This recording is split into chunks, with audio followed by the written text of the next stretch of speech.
அஸ்ஸலாமு அலைக்கும். இன்றைக்கி என்னென்னா, எங்கள் ஊர் சைட்லலாம் புதுசாக கல்யாணமான மருமகன்களுக்கு சப்பாத்தி அப்புறம் இடியாப்பத்தோடு சேர்த்து சாப்பிட்ற மாதிரி சூப்பரான ஒரு சைடிஷ் குருமா செய்வாங்க.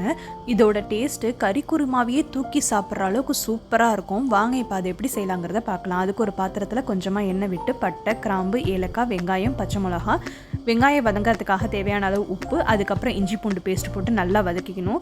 வெங்காயம் நல்லா வதங்கினதுக்கப்புறமா தக்காளி போட்டுட்டு அதுக்கப்புறமா தேவையான அளவு மிளகாத்தூள் போட்டுட்டு வெங்காயம் தக்காளிலாம் நல்லா மசீனுங்கிறதுக்காக நான் மூடி போட்டு வேக வச்சுக்கிட்டேன். இது வந்து ரொம்ப சிம்பிளாக செஞ்சிடலாம். சொல்லப்போனால் ஒரு ½ அன் ஹவரில் கூட செஞ்சு முடிச்சிடலாம். ஆனால் டேஸ்ட்டு அல்டிமேட்டாக இருக்கும்.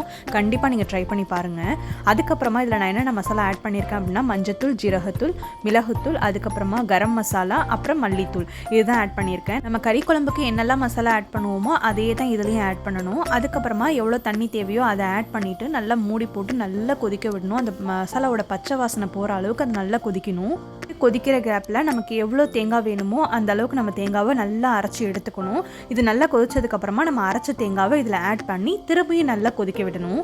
ஒரு 5 to 6 மினிட்ஸ் வரைக்கும் நல்லாவே கொதிக்கணும். அதோட வாசனை சூப்பராக வந்துட்டுருக்கும். இதுக்கப்புறம் தான் நம்ம டிஷ்ஷில் ரொம்பவே முக்கியமான ஒரு பொருளை ஆட் பண்ண போகிறோம். அது வேறு ஒன்றும் இல்லை, முட்டை தான்.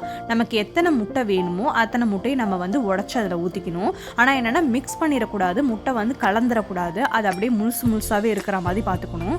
நான் இதில் 3 முட்டை ஆட் பண்ணியிருக்கேன். முட்டையை ஆட் பண்ணிவிட்டு ஒரு 2 to 3 மினிட்ஸ் மூடி போட்டு கொதிக்க விட்டிங்கனாலே முட்டை நல்லா வெந்து வந்துடும். கடைசியாக நீங்கள் கொத்தமல்லி தழை போட்டுட்டு வேணும்னா திரும்பியும் கூட ஒரு நிமிஷம் வச்சு எடுத்துக்கலாம் அடுப்பில்.